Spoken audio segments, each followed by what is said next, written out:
and welcome to One Moment Podcast. I'll tell you a little bit about myself, and then we'll let our distinguished guests and the other co-hosts talk about themselves as well.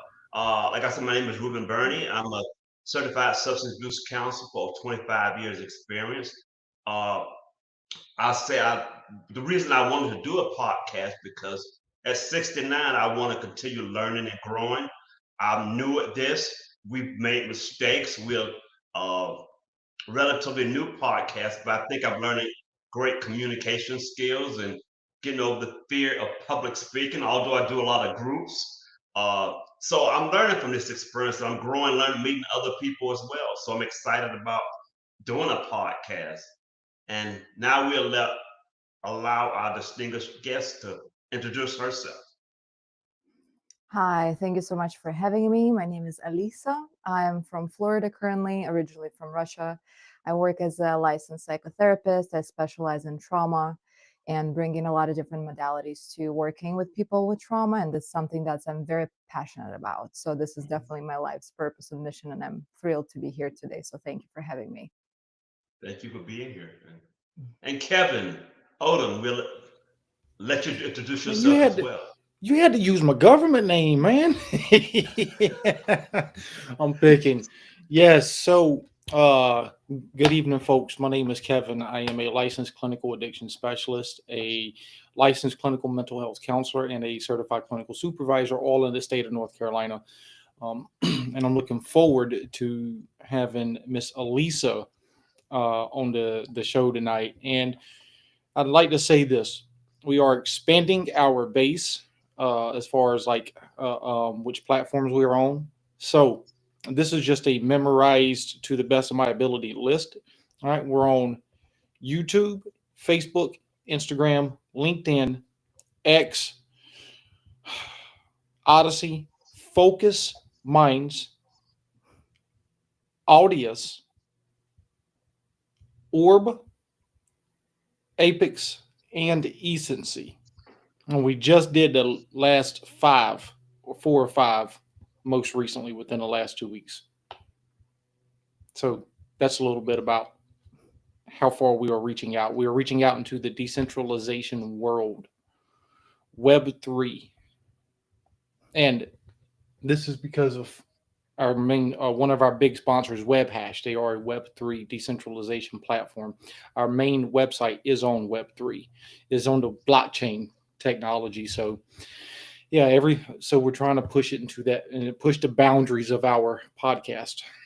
But anyways, that's a little bit of about who I am and some of the new updates to our platform. Thank you.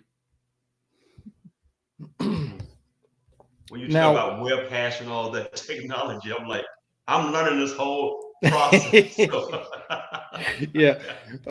Listen, that's a whole nother conversation. I'm waiting for WebHash to come on and actually let's do a whole podcast. It should be within the next 2 months. We're going to get him okay. on. Okay.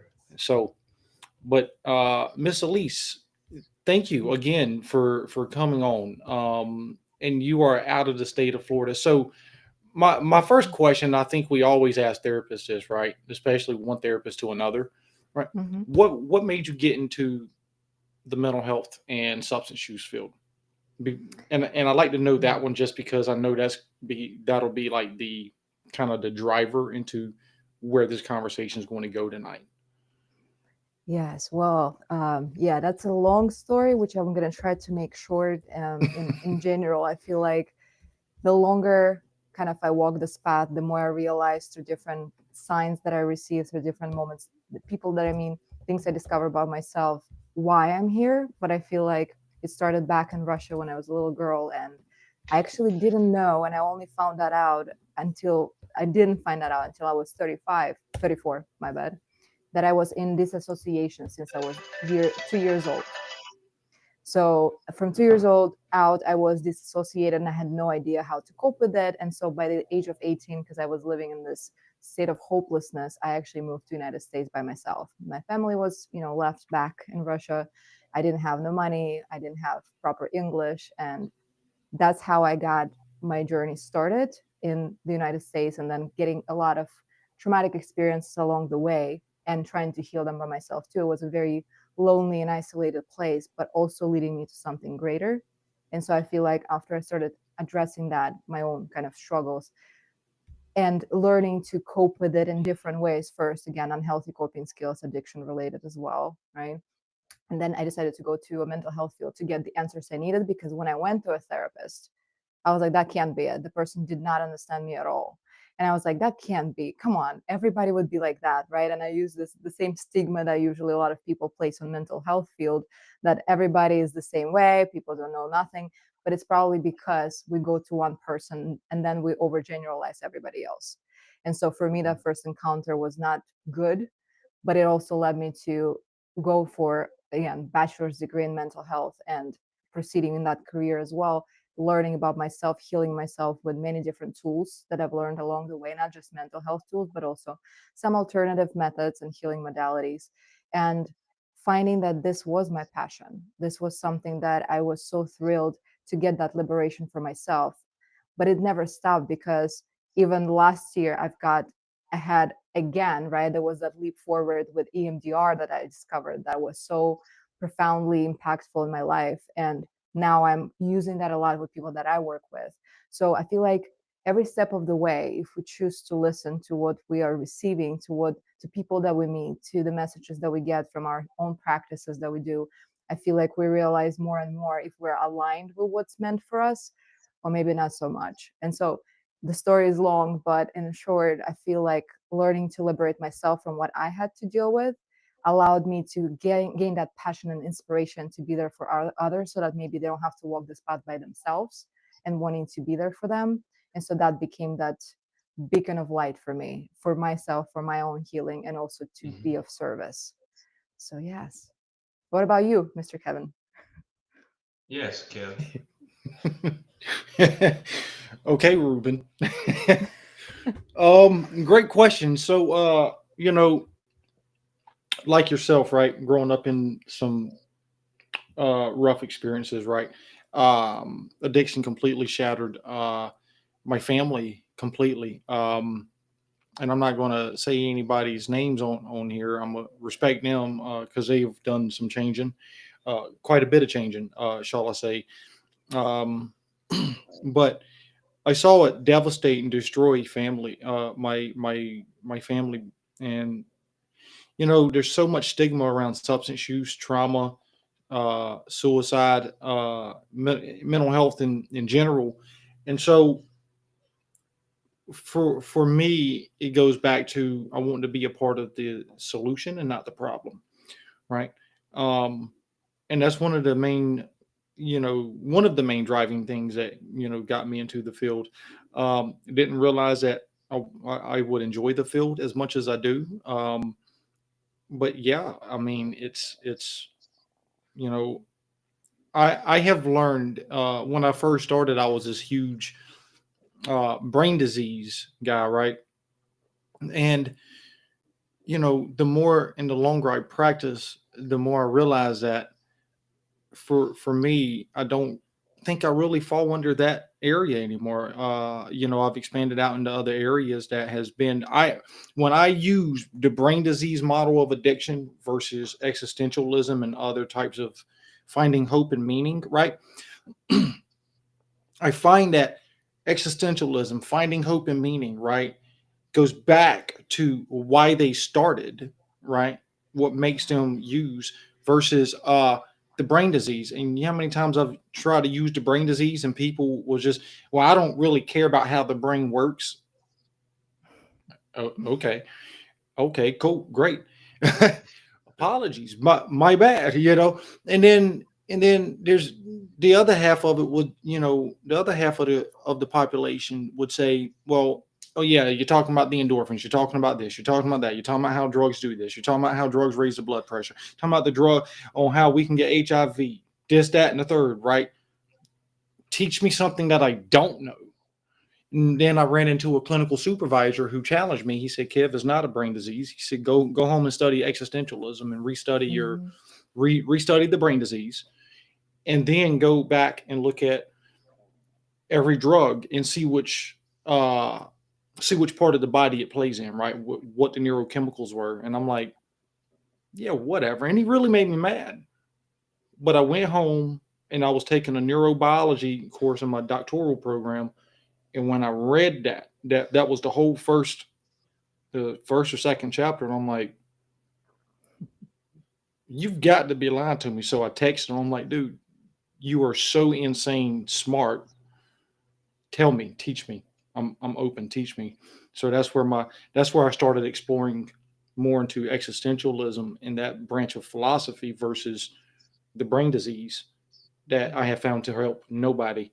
So that's what is, that's where my current clinical practice is. It's actually very interesting, very interesting. So, Hmm. yep. Yeah, for sure. Especially bringing, I feel like I really love combining existentialism, especially logotherapy. Viktor Frankl's word just rocked my world in general, and understanding how humans can go through something like this and then bring this powerful gift to the world with this, tool of logotherapy and finding meaning. I feel like with trauma, the same way, but again, trauma addiction goes hand in hand. There's no way you're going to have addiction without having trauma. And so I feel like understanding fundamentally what trauma is also can lead us to better address addiction issues.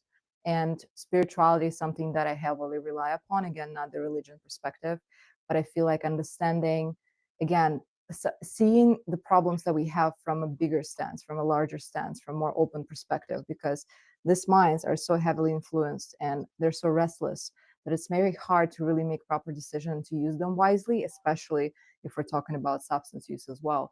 And I feel like if we suspend the mind and we learn to go within, because it's a great skill, but it's a skill nonetheless. Just like we cannot get the results going to the gym once for a year, right? And then say, okay, now I have a killer body. It doesn't work. We all know that. But for some reason, when it comes to meditation, we're trying it once and we're like, well, it doesn't work for me. Of course it doesn't work.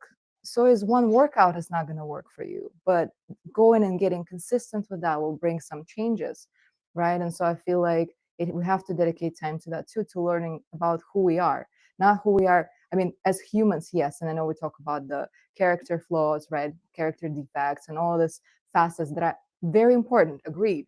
But there's something so much more powerful and like placebo effect that's proving us how powerful that is, and we ignore it completely. It's like your belief can change your physiology, can change how you are, how you feel, all the sicknesses that you're dealing with. And I feel like we ignore that, but it takes courage, time, and effort to be able to dive so deeply into it and to understand who we are underneath this human body. Yeah. And you mentioned something, and I think Ruben should pay attention to this. What's that? He's going to kill me after the day, okay? And I'm going to edit this part out in the final version, but you mentioned that it takes time. And then you mentioned one of his parts would be it takes time to go to the gym and get in a better shape, right? And so Ruben likes to work out and he talks about how much he wants a six pack and all that at No, 69 come years on. old. At 69, I just want to be healthy. My six-pack days are gone. I just want to be slimmer and healthy. Those six-pack days and all that, that's gone. No, You have I'll pick it. killer physique. You're doing terrific. I can't believe you're 69. There's no way. But yes, when you talk about, I think that's one of the reasons I got into this field. Uh, I didn't have the same experience as you, coming from another country, but I moved from a small town in the South, and I grew up during the time I would say sort of like Jim. You heard of Jim Crow in that era? Are you familiar with that? Yeah. Not sure. Well, Jim Crow is like I grew up in the South when it was very segregated Oh, and what yes. have you. So my grandmother lived in New York, so I was always thought New York was this city of gold and all that. So I said, I'm going like coming to America. I'm going to New York. So basically, when I turned 18, I did move to New York with the intention of only staying there a year, and then my parents was set on me going back to school. So after I got there a year, I got a job and end up working. So I put those plans off. But later on, I did go back to school, and I wanted to become a counselor because I've seen like when I lived with my grandmother. my step grandfather, he suffered from alcoholism, and eventually he passed away. And I remember when I was in my teens, like uh, calling the ambulance and rushing him to the hospital, and his veins would collapse, and he almost passed away a few times. And over the time, I used to like I would go with him to meetings, like 12-step meetings, just as an onlooker. And I think that probably was a factor in me getting into this field. And like Yeah. you mentioned the old, want to grow and expand. I know, like this, a physician, heal thyself. I think becoming a counselor, my wife would tell you, has made me an even better person. Because if uh, I don't like to be giving advice. If I'm engaging a client or a patient and trying to form that therapeutic alliance, I think I internalize some of those concepts and factors as well. So it has actually made me a better person as well. And that's what Hmm. I'm about. I don't know how much time I have left on this earth, but I always tell people ask me at 69, well, you want to be young again? And I say no, because at 69, even though as Kevin say, the body's not the same and all like that, I have no six pack, but I'm more confident and secure and comfortable on my own skin at 69 than when I was in my 20s, when I probably looked better. My self-worth isn't based upon the way I look. It's based upon internalized, intrinsic values. So Hmm. that's why I'm happy at 69 and just enjoying life. Sure. So Yeah, that's awesome. Yeah. So you mentioned, right, and there's a lot of stuff I want to hit on. Even if we don't do it all on tonight, we're definitely going to get you scheduled for another one. So there's a couple of things that really stood out to me in your story, as I've researched you and as I've read your little bio. And I think this is a huge piece that a lot of people don't understand, right? Especially including healthcare workers. But you mentioned trauma, and being an immigrant to the United States. I used to work in immigration, when we had a facility here in Greensboro, and the goal of the organization is when children show up, undocumented and alone, they will be Hmm. sent to various facilities and then turned over to their sponsor. Right? Sometimes their sponsor will be their family, mom, dad, uncle, aunt, grandparent, uh, cousin, sister. Right?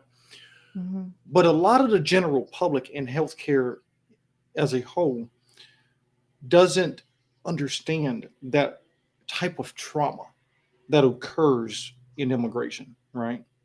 Yeah. So, what is a couple of things you would like to share, or some things you would like to share as far as that experience on what maybe it was a cult, a cultural trauma shift, Hmm. maybe it was the journey here. uh, what would you like for people to understand as far as immigrating to a new country that you're not even a part of, that you have nothing about?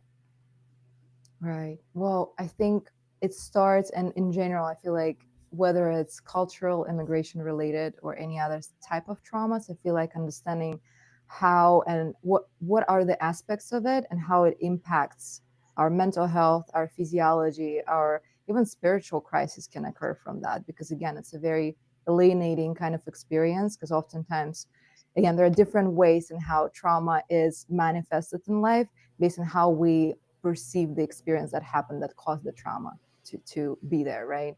So if we look at trauma in general, so we have this simplistically put top brain and the bottom brain. Top brain is where we process information. Let's say we're watching a scary movie. I always the easiest one because we all done it, right? When we get scared, especially when we watch it late at night, we get scared, but also we have a lot of physiological response. It's not like I'm just having this visual or understanding mentally that, oh my God, that was scary. I feel fear. That's how we assess whether the movie was scary or not, if I was scared enough. And when we have these reactions, these sensations in the body, the neurons fire and wire together. linking and creating negative neural network under which we have negative belief about ourselves. And that belief, the top brain and the bottom brain, the top brain is not connected to the bottom brain. There's no connection and there's no logic in the bottom brain. So it's formed whether I can assess it. Oh, okay, that was just a movie. But in reality, my body experienced distress, whether I analyze it or admit to it or not, or if I even don't understand it sometimes, right?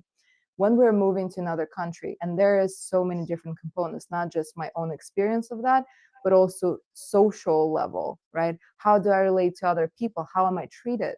And so what kind of negative beliefs can be formed underneath that? Not only that I'm alone is one thing that a lot of people can kind of experience in one level or another. This one, we're talking to not being able to belong to the whole society as together, right? So there's no place where you can go and find refuge in reality, even though you can think that, yes, well, you found a little group. It's very different. And people, when they immigrate, and even from other countries, it's going to be a different society of your people in that country too. For instance, it's hard for me to, in general, people here that are Russian, it's hard, or Russian speaking per se, it's hard for me to relate to them because my path was very different, even though I relate much better to people from Russia that are just live there, right? So it's a little twist in that cultural understanding, or somehow I feel like I have more American mentality than Russian mentality, maybe because of the path I've had, maybe the people that I surround myself with. But I feel like everybody has, number one, very different experience of that. And sometimes you can get hurt pretty harshly in new place, especially when you don't have any support systems that you had where you came from. And so I feel like understanding that there's so many levels in which we have to really begin to learn how we've been affected and finding solutions for those, right? Finding people we can trust, finding resources that we can use to create a new life, because you're starting from scratch. You don't have any other way to connect to your roots, right? You're completely ripped out of that.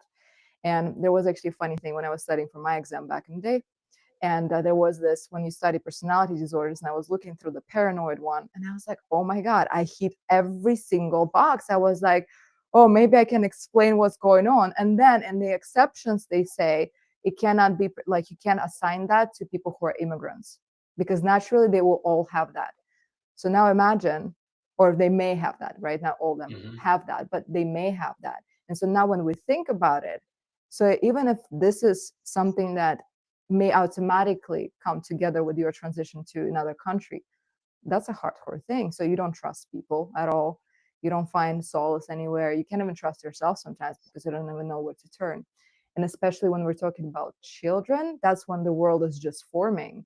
So being in that environment where everything is a threat, and then what happens when we have this system in place, that negative neural network, then we begin to see everything through the lens of that perception. So let's say I say, I'm alone, I'm inadequate, I'm not safe, right? What else can there be? There can be so many different ways in how children interpret. I am unworthy. I am not good enough. I don't add up. I mean, there's so many, Absolutely. those negative self messages. But go ahead. I'm sorry. Absolutely. And then imagine all of this, and you're going into the world with that.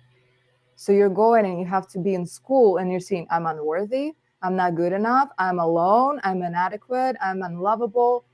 How likely you are to go and meet those other kids or create those connections? Yes. How likely you are to participate in some artistic endeavor? You're like, well, there's no point for me for even trying this. I'm not going to do that. Yes. Right? Yes. So it affects every single thing. And the more, if we get experiences that reaffirm the same negative neural network, it gets stronger and stronger and stronger. And then we get to a point when people are so depressed, or kids, right? Or they're super anxious, or we label them with so many different things right now in mental health field. And then they have all these labels, but the source of the problem, the root of the problem is never figured out. They just, we just give them medications rather than trying to address that and look at the multifaceted kind of aspect, or trauma in general as a whole, and their process of adapting, their process to learning new social skills in a completely new environment. So anything they've ever learned through modeling, let's say, or through their families, it's gone. That's not going to happen here. So for them, they need to adjust and to completely new system in place. So it's a rough experience, but it's not, I mean, it can be the same rough for adults too who are transitioning. I feel like the younger one, especially if they're separated from family, that's the worst thing that can happen, because again, you don't have any type of support you can perceive as safety. Then you're thrown into the cage with a lion, right? You're going into the survival state and you're living in that until somebody who knows what they're dealing with comes and helps this child to navigate this very serious problem that they have. So yeah, immigration is whole beast. It's No, unique you're experience. Everybody has a unique experience, but when I hear you talking, it reminds me. I lived in New York and worked in a addiction a family that treated families. I met this young lady, and she's probably like 41 years old now. And she was. I remember her telling me her experience. She came from El Salvador with her mother as a young woman, and she was saying that she didn't know the language. Uh, she had a difficult time maneuvering, and she was telling me when she went to school on the bus how she felt other people were talking about her, but she couldn't respond because, and she talked about the isolation and what have you. So when I hear you talk, I know uh, when you come from everybody, even other people from El Salvador, you mentioned Russia, everybody's experience can't be lumped together. It is unique with that person. Like you said, because another person migrates from Russia might not have the same experience or you might have as them. So I say we can't lump people together and everything it is unique. Absolutely. Yes, absolutely. And one thing too, like you mentioned, the 41-year-old lady. And when we talk about that connections that have been built from the traumatic experiences, there's also this freeze physiology that happens. And that's why we use a lot of somatic work, understanding that physiology and trying to decode what happened in there, right, along with Hmm. EMDR. But also understanding that when the trigger happens, it triggers that specific kind of memory, the physiological memory from that time. So sometimes, when people, and even in addiction, right?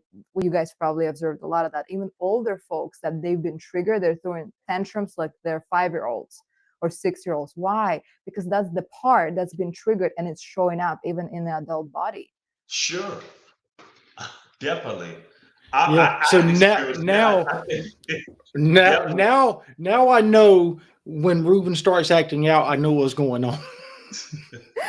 No, but seriously, I remember, I always say once you leave home, you develop your own. Moving to New York, my eyes were open. I developed my own uh, perceptions of people, interpretations, and all that. A lot of times our parents have a different perception of life and values and what have you. So you develop your own values, and sometimes you realize my values or my perceptions of people is different from my parents. So I remember when I would come home on vacation, my sister would, I'm very outspoken. My sister would always tell me, Ruben, don't debate mom and dad. Just you're only here for a week, so just go along with it.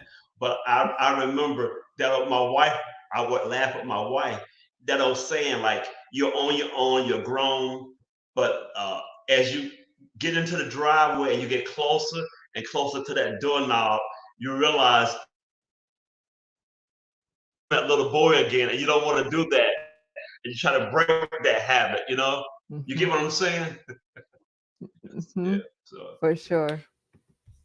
So even as an adult, sometimes you revert back to those childhood things and what have you. Sure.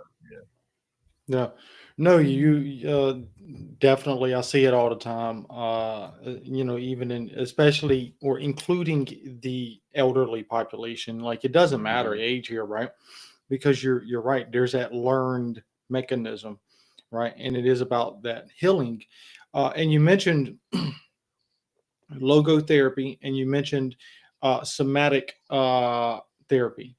Yes. So Yes. so for the general public, all right, Hmm. what is logotherapy and what is somatic therapy? So logotherapy comes from existential approach and its specific philosophy, the theory that was created by Viktor Frankl, who wrote the masterpiece Man's Search for Meaning. He went through Holocaust. He describes this experience in his book as well. And after that, throughout this time he was brewing this his baby, right? This book, this philosophy, which he couldn't even write in any paper. that was in his mind, however he could, construct that. And it's about finding meaning even through the worst kind of times, through the worst experiences. And I feel like for trauma, it's an essential thing, because healing of trauma, sometimes when we kind of look at things that can happen to people, and everybody has different way of trauma, and we have different definitions of trauma, but some things can be so brutal and so evil and so just disturbing that it's hard to make sense of that and to find kind of why it happened, especially if we look at it from a human perspective. But what Viktor Frankl is teaching us is to look for that meaning, because if we go with it and if we heal through it, we allow this to take place without having to resist that and try to find this bigger picture of why it may be happening. That's where, again, we begin to heal as well, much faster, at a faster rate. And like spirituality also works hand in hand with that, because I feel like human perspective is very limiting. And if we utilize a little bigger stance and saying, okay, and in my case too, I feel like when we get to a certain point, looking back and finding that in certain ways, I became different and I became a better version of myself because of that trauma. So I find, I can't say a benefit, but I found something profound in there that helped me be where I am today. And I say, okay, I'm grateful for that. I'm grateful I had it, even though it was awful and terrible, and I don't wish it upon anybody. But I'm here now in this new place with the new understanding, with new values, with new sense of self. Because of that, I would not be here if it wasn't for that trauma. And I feel like if we learn that, because again, even through the worst, again, losing a child, right? Going through, again, being kidnapped, trafficked. There's so many different things that we can't say, oh, it's such a great experience. Of course not. This is awful. But at the same time, maybe this experience will help you advocate for those who will need that too, who is in those situations. And you will be the beacon of light once you learn your own lessons through that, and you begin to give it back to others. You begin to help others navigate that, maybe because that was your mission all along. But without this experience, you would not be able to do that. And I feel like trying to find the meaning of whatever happened for yourself is one of the best gifts you can give to yourself, rather than trying to resist that or get stuck in that deep hole, which is sometimes a part of the healing process as well. To be in that place where there's no hope, it's really, there's no light, right? It's only darkness. And sometimes it's an important part of the healing process as well. So logotherapy, it's more like existential, trying to understand the meaning of experiences and life itself. And somatic work, very powerful. And now I feel like we begin to be more aware, just like with EMDR, right? We're breaking those neural connections that we spoke about because of how brain opens it up, and the brain is healing itself. But if we help navigate that with being more in our bodies, and what trauma does, we have this part of the brain that's called insula that completely changes how we experience ourselves. So we begin to experience disassociation from ourselves, from our lives. And it's hard to pinpoint if we're in it, because clearly we're dissociating. We can't even understand where we are technically. It's very out of our conscious awareness. But if we learn to go in, to be present with ourselves, we call it interoception. It's being aware of everything within your body, and to be able, and it's a skill too, to be able to go in and to work with what's showing up for you in your system as well, because we are one entire system. We have mental, emotional, physical, we have a lot of different parts to that being that we are. And I feel like when we go again to different places to treat one thing that's physical, or one thing that's mental, or church, we just take care of our spirit, it's all together. We have to understand we're one system, so everything interacts with one another. And if we learn also to understand the physiology, and by the way, one very interesting fact from, again, just trauma education in general, we cannot have PTSD in relaxed physiology. It's impossible. Just like we cannot have anxiety in relaxed physiology. So if we learn to always maintain our presence within the body and learn to relax into it, we can heal a lot of what happened to us and what conditioned us. However, when we get triggered, guess what? We're going off the rails right away. We're going to this sympathetic dominance, which is survival, which is a lion is sitting next to me right now. So try to relax when you have a lion sitting next to you. So that's why it takes work and it takes time to learn to navigate that and to be present with yourself, and to first do it in calm states, right? Going in and grounding and experiencing yourself, literally experiencing what's going on. If I think about that, notice the tension. learn how can you soften up, how can you learn to feel safe in any circumstance. That's a great, again, it's a skill. I feel like people expect quick results. That's why medical field is so, in demand in a lot of ways. But is it really helping, or is it harming? Maybe it's helping in the beginning so that we can do the work and then have those skills, coping skills, because sometimes, yes, it's hard. We need medications in a lot of ways, we do, for a certain period of time, but that was never meant to be a long-term use, and unless it's something like a chronic illness or things of that nature. So I feel like also understanding that we can't rely always on this kind of quick fixes, and we have to do the work if we want to heal internally and completely, because medications are not going to heal the roots of it. We have to do it.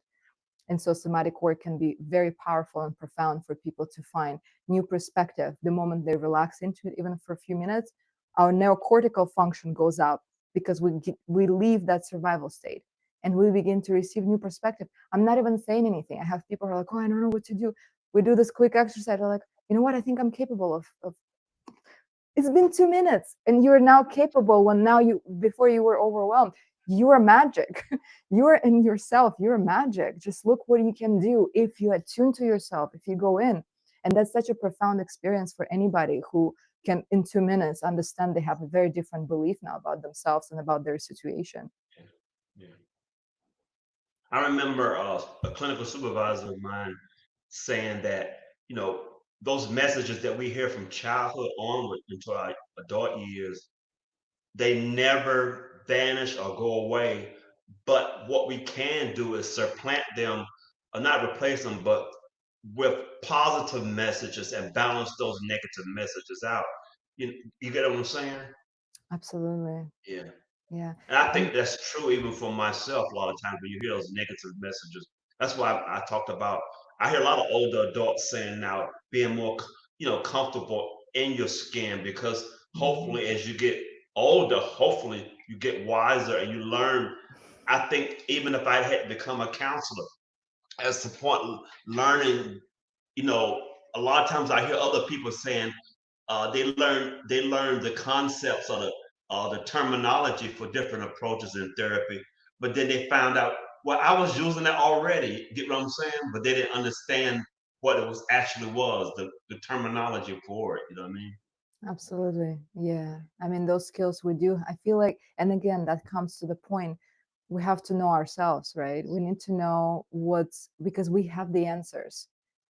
We have them. It's just we don't listen to ourselves, maybe because of Yes. our beliefs that we don't know, or our beliefs that we're, again, unimportant, or not enough, or inadequate, or whatever the case.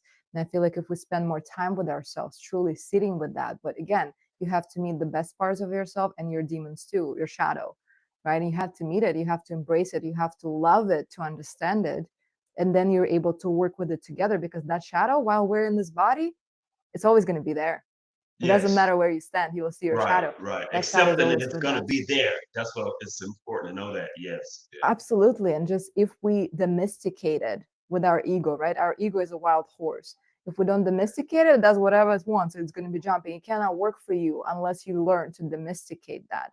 And it's our ego, our mind, right? We have to learn how to navigate it. Then we use it as a tool and not being used by it, like Eckhart Tolle says in his book. So I feel like it's a powerful skill to, again, recognize the things that we have, the challenges and the strengths that we have, and to learn to love them and to use them to our benefit, and to always keep an eye on that too, because once we say, oh, I'm healed, then it begins to affect you without you knowing. Hmm.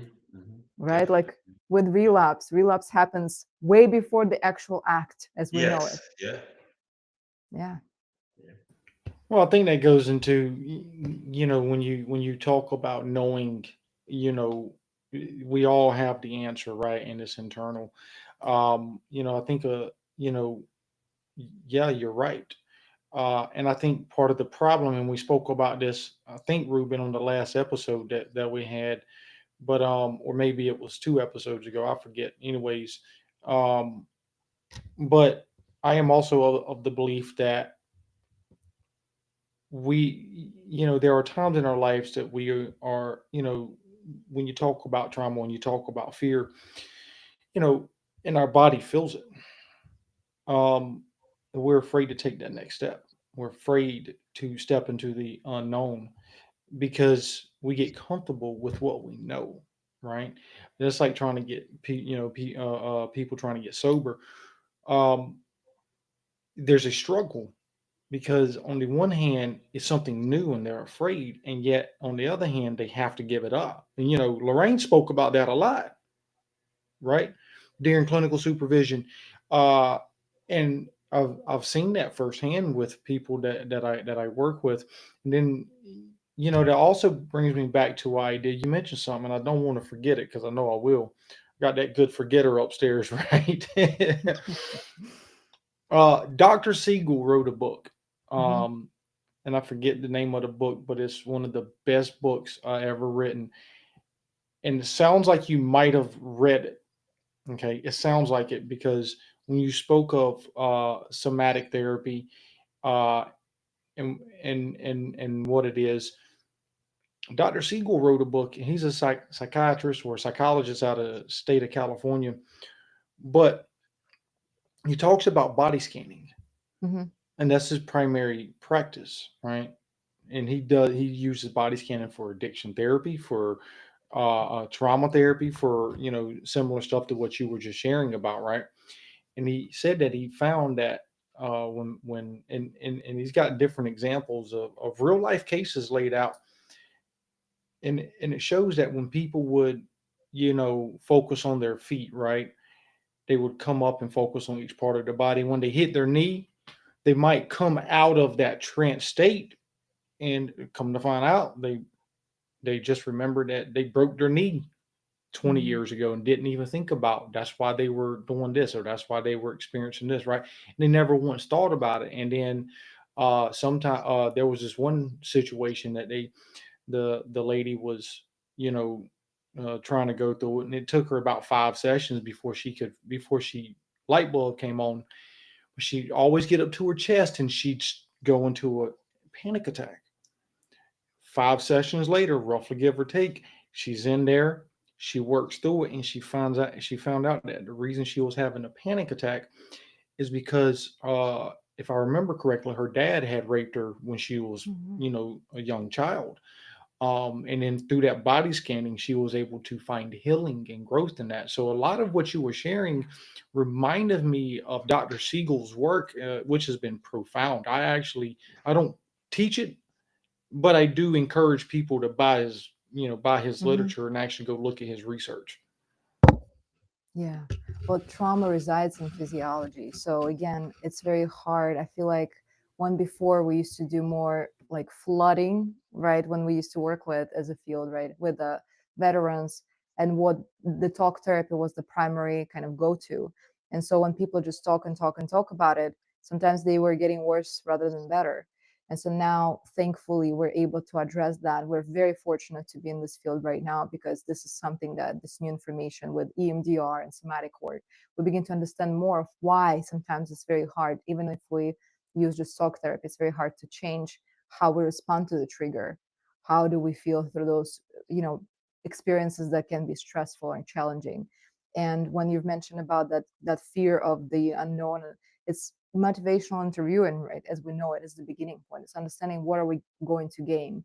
I always give this 3 steps. It's before even any work, right? I feel like there are these 3 steps. First, it's self-awareness. First, we need to understand, okay, I have a problem, right? Do I have a problem? What's going on there? When I begin to be more aware, right, we can't do better if we don't know better. So we need to know better first. And when we gain that self-awareness, we begin to say, okay, something is really wrong. And I feel like a lot of times when somebody is trying to, a lot of times people don't want to change. We all know that, right? But it's, again, it's not Mhm. my job to try to force you to change. So if you feel like your life is working out, great, continue. I'll support you where you are. But why are you here then if everything is working out? Right? So we have to gain that self-awareness to see where we stand, how well we understand that there's a problem. Second one is willingness to change. I say, you know what, I'm sick and tired. I don't want to live like this anymore. I want to do something different. I do want to, and I'm intending to do that. That's number two. And the third one is being ready to change. And that's where the fight begins. That's just the beginning. But before that, there is maybe even more steps than this, but it still takes a long time to come to the point where say, you know what, I'm willing to tolerate the discomfort. I'm willing to go for that forward. I know it's going to be hard, and I will put my best into this fight because I can't go back anymore. There's no way. And unfortunately, I had a client that I lost when I was working in rehab as well. And he was telling me, brilliant boy, he was incredible, from a good family, and stating that he's like, I know, and he said that twice to me in one-on-one. He said that, I know if next time I'm gonna go out, I'm gonna be dead.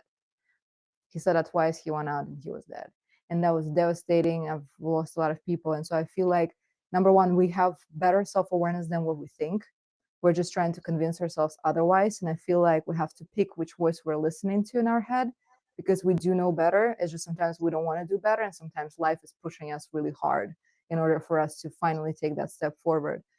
And with that knowing better, there is responsibility. It's a gift too. To know better about ourselves, it's a true gift, and we cannot underestimate it, because there's that calling, there is that pull. Whether we believe in spirituality or not, regardless, life is pulling you forward to make that step to change yourself.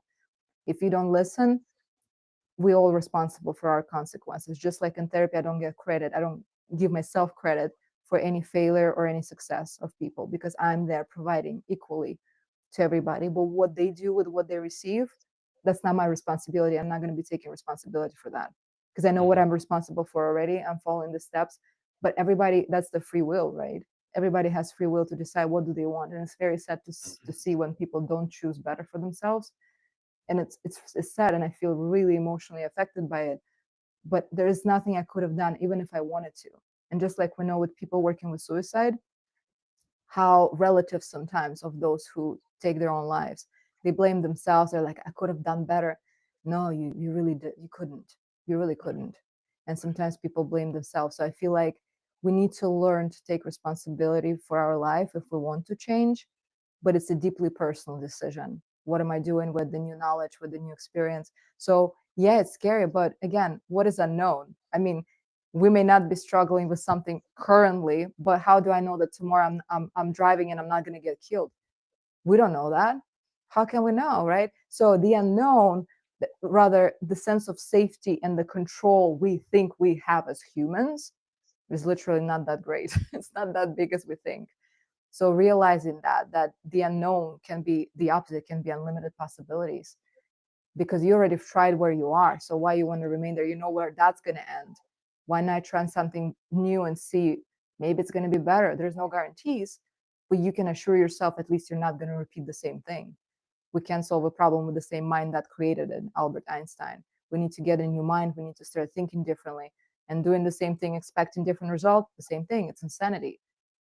So if people find themselves in a state where they need to make that decision, well, they know what they have to do. They have the answer. It's not a secret. It's not something that they have to receive from you. They know. And so if they don't think they know, they're lying to themselves. And that's why they need to really tune into what they are and what they need and what the next step they have to take. You know, it's amazing because I think we talk about trauma and so many facets to that, and I think trauma can be passed on to through generations as well. You know, uh, I see that sometimes.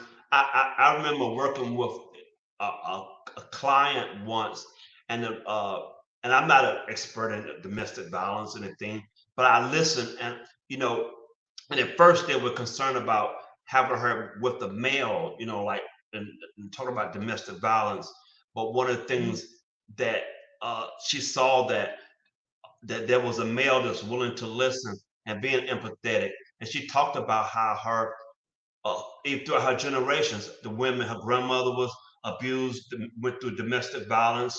You know, her mother did, and then she did as well, and talk about the attitudes that prevail. Like when she went to her mother for help, it was like, "Oh, just suck it up." You know, he's taking care of the house, he's doing that, so just stay there. And could you imagine you going to somebody for help and they're telling you that? You might just suck it up. You know, he's paying. Just stay there. You know, and so Yeah. just to hear her talk, it made me have more insight. You know, and what have you. Just realize that trauma, not just domestic violence, but other areas can be passed down through generations through the attitudes, through the body, and all that. You know what I mean? Yeah, absolutely. Absolutely. And there's actually a book, The Myth of Normal by Gabor Mate, that talks exactly about that and how certain traits of character are linked to certain diseases, how trauma is formed even before the person is born. There's so many things, there's so many aspects to that. And generational trauma is a very, very big thing, and it's a real thing. And we all, unfortunately, are we all have that. We Hmm. all have that. And I Sure. feel like understanding that too, that we have to do more work based on the knowledge we have right now. We're more responsible for healing all those wounds. In a way, I mean, it's maybe it's a sounds a little too much for some people, because again, some folks went through severe experiences that we have to deal with now as a consequence. But at the same time, it's also very liberating that we have a choice. Do I want to act from those old kind of patterns, even transgenerational Hmm. patterns, or I Hmm. will choose to break the curse, the spell of the past, and I will Yes. choose different path. Yes. Kevin, you want Yeah. to add anything? Well, I'm glad that y'all mentioned generational trauma, because a lot of that, I think when I think of generational trauma, you know, and of course we can talk about EMDR, somatic therapy, logotherapy. I also think about, you know, I have similar ideas to the brain disease of addiction, and to what I learned at I went to a conference up in Philly. Right? I don't know if you were there, Miss Elisa, but if you haven't, definitely check it out. It's going to be in Colorado, Denver, Colorado next year. Mm-hmm. Um, um, One of the things I I heard while there, and I feel like this is something I've been screaming since 2019. We've worked ourselves into a system of compliance. It's time to get back to a system of people, right? And so when I think about, like, for an example, the brain disease, EMDR, somatic therapy, logotherapy. Well, when we look at the field as a whole, right, we've worked ourselves into a huge problem and this huge burden that you got 90% of addiction therapists practicing the brain disease of addiction. Well, if that's been so successful, why has the problem gotten worse, right? And then you also practice in or focus on the idea that, we focused on this talk therapy for trauma and other types of, problems. Hasn't really helped much, right? And so when are we going to get back to a system of people, as you and Ruben said, several times throughout the show so far? Um, Everybody's different, right? So EMDR might not work for somebody, right? Whereas somatic therapy might work for that person, whereas the brain disease might help somebody, right? Mm-hmm. Uh, it's a, you know, let's start utilizing all of our resources versus, oh my God, addiction falls under the brain disease, right? Yeah.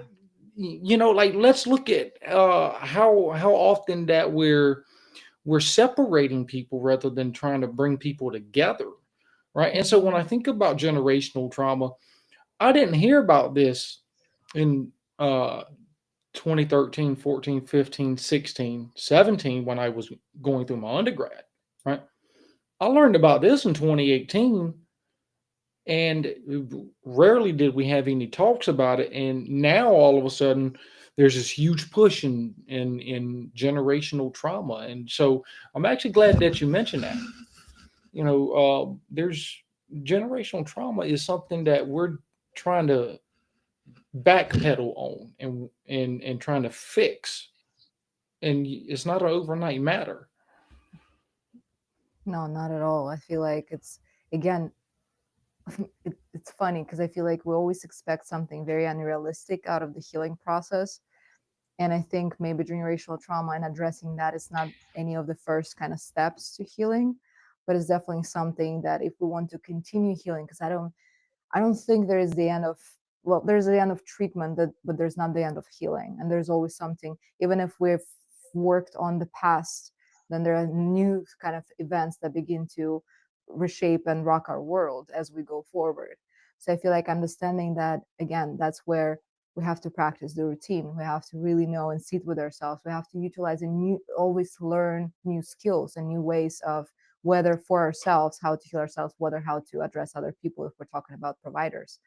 So yes, for sure, one approach is not going to fit all, but I feel like it's important to have a lot of tools in your toolbox in order to navigate what this person may need from the time, whoever's in front of you. And sometimes, yes, you need to really address the whole system of their family and maybe even their past, and seeing where those certain beliefs, or they can be, again, the physiology keeps a lot of it, unfortunately. And again, EMDR is a very, very, very useful thing for most folks struggling with trauma, just because, again, the trauma resides in those in these neural connections. But again, what do you do after, okay, you get that freedom? We have to still address how we think, because we can think ourselves to analysis paralysis, right? We can think ourselves to death too, right? Then again, support system, how good of people do we have? Because we can, even if I'm doing trauma work, but the person remains in that abusive relationship, like Ruben said about the domestic violence, what good is going to do? Like, it's going to be new traumas accumulating and going forward anyway. And some people get really stuck. So I feel like there's so many parts that we have to acknowledge of ourselves, and not just our parts, the parts of our ancestors, and to pay attention to that and see, can there be anything in the back there that could have been affecting me now, even though I may not even, I've never met those people, right? Because again, history, it's brutal. We look at different populations, Native Americans, African Americans, right? Asian Americans who are coming here too. There's so much brutality that happened just in this country alone, even though it's so young, right? So we have to really think about that context as well, and cultural context that plays a part.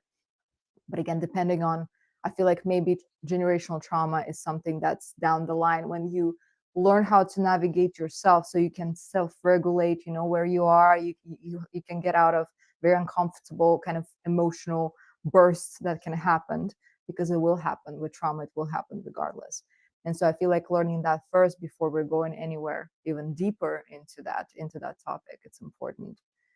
Well, no, I think you're right, and both of you said it earlier too, and I think a big part of, and I'm not an expert on generational trauma, but I do think it's a huge part of, why it's continuing to be a problem, not just in my generation, right, but the next, I think there's what, two generations ahead of me now, right, or whatever. Before, I don't know, that's been born since 1990. So, but one of the things is social learning, right? Uh, and for me, my direct experience with the social learning deal, right, as far as like this generational stuff, right, generational trauma and everything else is, you know,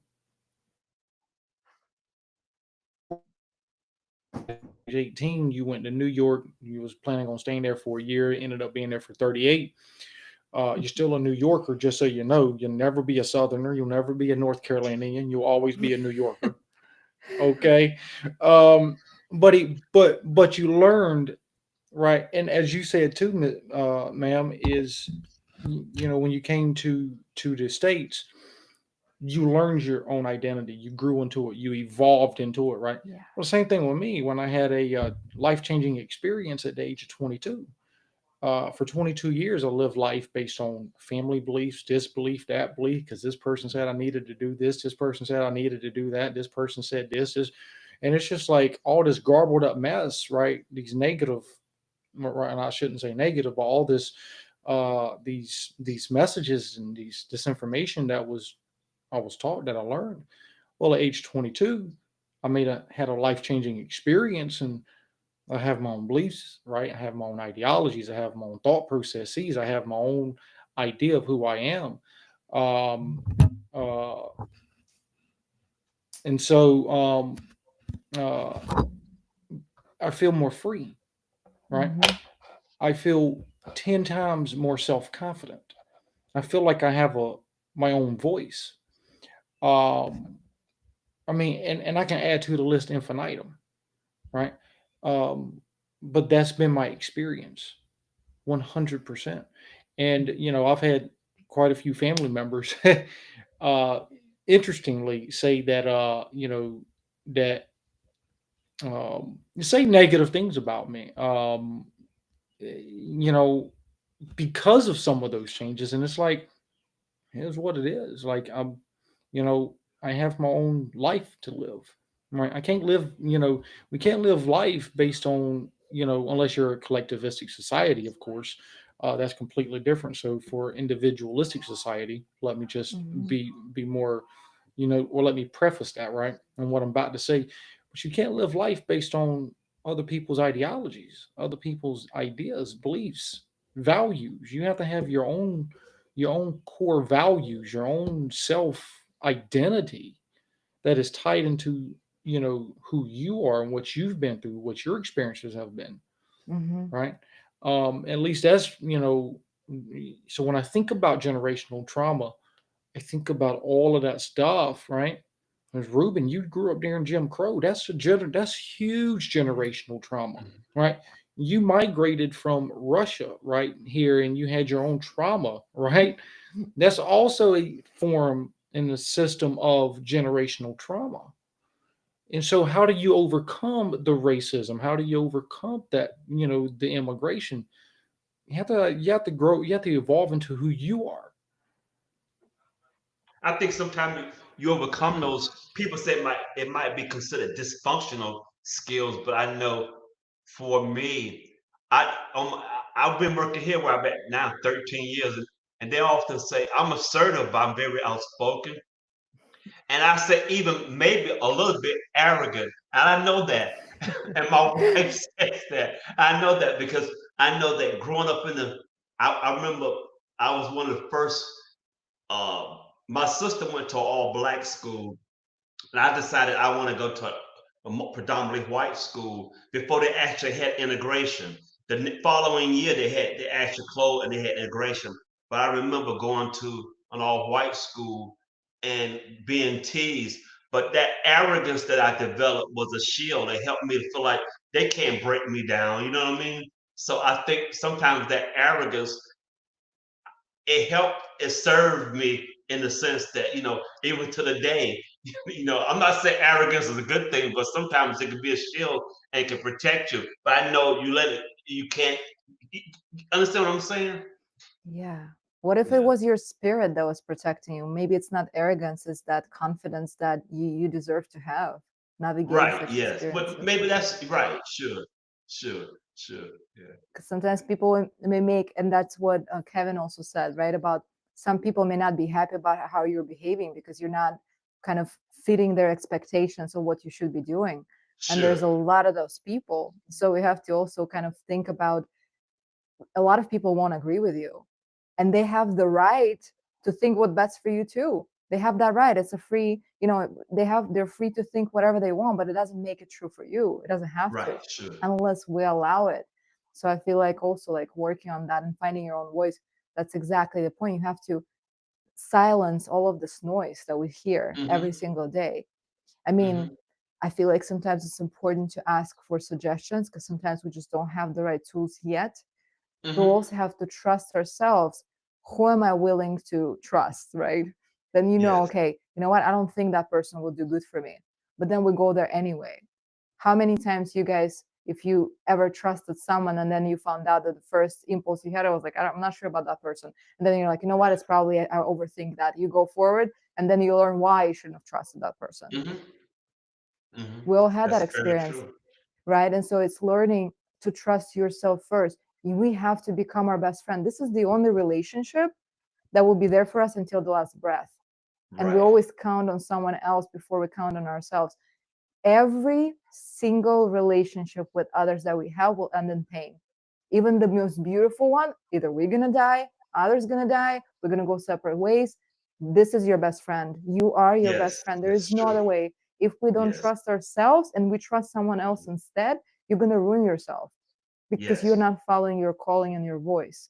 Yes. But it's a process of learning because oftentimes we lose that connection with ourselves and we never trusted, maybe we never had it.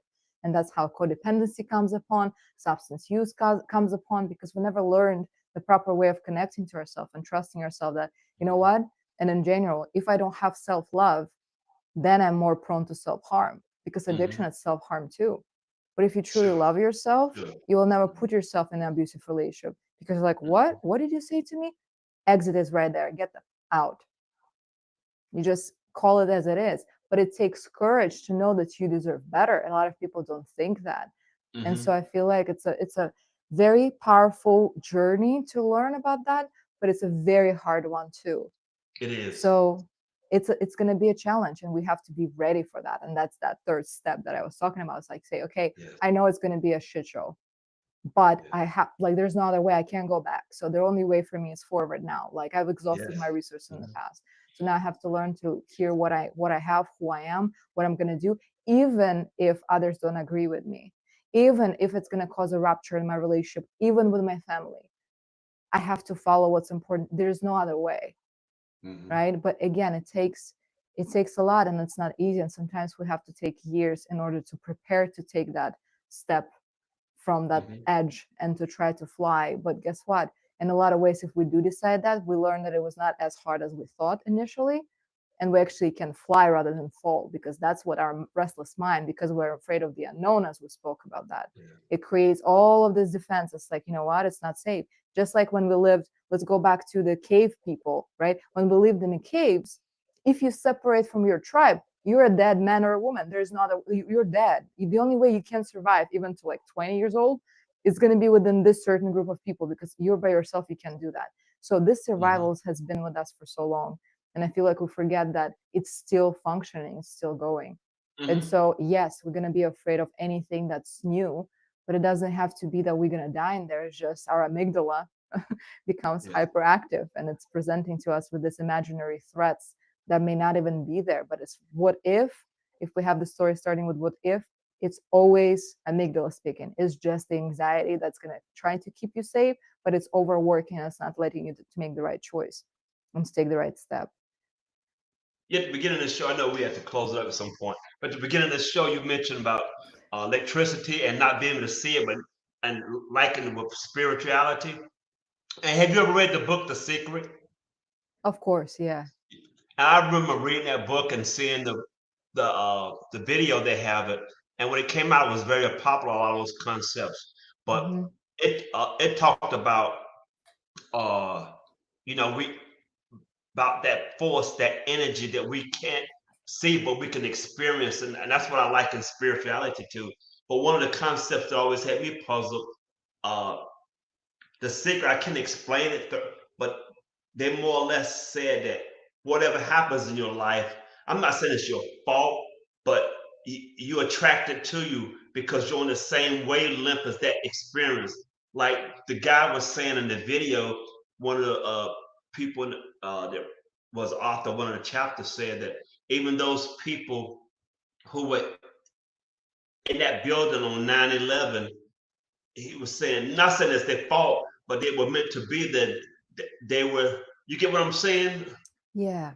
Yeah. And Yeah. that's hard. That's a hard pill to swallow, but I see that with some of my patients uh that talk about uh things that happen in life and like and then I had a patient talk about his first wife dying of cancer, then his second wife dying of cancer, and and it was just I hear people talk about that, and I think I don't know if saying it's their fault, but I think it's some truth to that. Your attitudes and your behaviors and your concepts do might have some form of attracting other liking concepts or behaviors in your life. It's making. Am I making sense? Yeah, absolutely. Yeah. Absolutely. And I think I would even take it a little deeper. Not only that, I do feel like certain experiences, it's my personal opinion based on the readings and the soul searching I've done for many years trying to discover that certain things have to happen. And if we look back and see in the worst of the worst experiences and we question like if they were really meant to happen or not, well, guess what? They already happened. So yes, that's the proof that they had to happen because they did. So what do you do about that now? That's where we can take that, control, because the only thing we can control in our life is our thoughts and how we perceive a Yes. situation. Hmm. Right. But then also paying attention to, I feel like we're meant to, change and evolve. We're meant to do that. And so how we're going to change, we can predict that. We can take charge of that. It's based on every single step. What am I doing right now? Right? When people are, it's like, okay, I can be studying or I can be on the reels on my phone. That's a choice. You have a free choice. But then certain experiences will happen. If you're not prepared for that, if you're not putting in the work, you can miss an opportunity right now that's meant for you. And then it's going to take you longer to get to that point. Just like with addiction, right? When sometimes it's multiple attempts. Maybe sometimes that's how it's meant to be for us to learn. I feel like there is part of free will, but there are certain things that sacred contracts that will happen regardless we're prepared or not, and we're just here to learn. It doesn't happen to us; it happens for us. And what we gain out of it, that's the the freedom that we get. It's like, how do I take this experience? How do I view it? Because it happened already. There's nothing I can do. I cannot go back and change it. This is what I have to work with. So what do I do about it now? And that's that liberation and freedom we'll seek. But we see it as a trap because our perception is, I'm a victim of this. And yes, in the original sense, you may be a victim based on the definition of it. But is that how you want to view yourself? Because you don't have to. Right. Even if somebody else views you in that way, you don't have to. You have a choice. Is it hard? Yeah. It may take some time. Yeah, I've been in victim mode after my own stuff for a while. And I took it and I talked about my trauma all the time. And I was like, because we talk about what hurts. But then how long? Then I got tired of it. I'm like, okay, something's got to change. It's been too long I've been in that. And it took me years. It took me about 3 years to start the process of change. That's like, I'm like, okay, I'm sick and tired. I was ready. I was at that point, I'm like, I'm not going back. No, I'm going forward. So what am I doing now? And then you start scheduling things and placing those things in your life to help you grow. Is it hard? Yeah, you're breaking your own patterns. You're breaking yourself in half and 4 parts and whatever, shattering yourself sometimes so that you can rebuild back together. We cannot put a new building somewhere where there's an old building. You have to destroy it to be able to rebuild it. Sure. And it's maybe holding sentimental value inside. It's beautiful. They were a great family time. But the new one will be so much stronger, more beautiful, more powerful. And you can still hold the sentiment within yourself. But this place is going to be so much better. But it's uncomfortable, even though you know that this is not serving you anymore. And it's okay to grieve that part of you. But when we go through this trauma, through these experiences, a part of you will die. And that's good because you free up the space of that. And you grieve yourself, you grieve that experience, and then you put something new into it to reinvent yourself, to make you so much better. And that's such a profound and powerful experience. But we have to allow it. Because oftentimes we cling to the past, but guess what? You're changing regardless. Even if you think you're not changing your patterns, you're still changing. It's just you're not choosing to grow in a certain way. You're kind of following this path of wherever you are right now. And again, I don't think there is a right way to do it, but I feel like you just have to know yourself when you're ready to take that step and to put that hard work. But it's not going to be as hard as you think, because we're very fortunate, humans in general, to have incredible ability for adaptability. We adapt to everything. We forget that we only need a little bit of time to do something, and then that becomes your second nature. But you have to give yourself that chance. Sure. Well, you mentioned something, and I've always taught from the ideology of Charles Darwin was right. Whether people want to believe in the theory of evolution or not, right? Think about it though. He said survival of the fittest, right? Well, no, I mean seriously. We evolve, sure.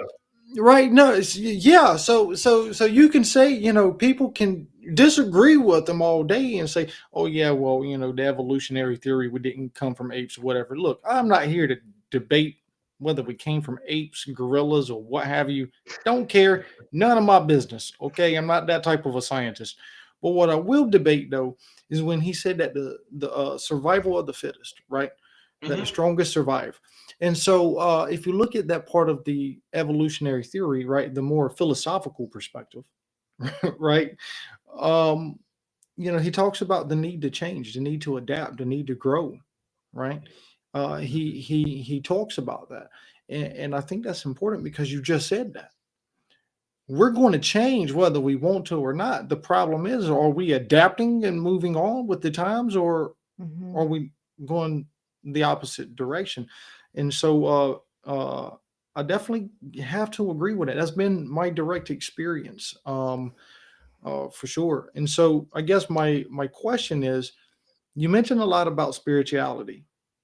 Okay, and I know we got to wrap it up shortly.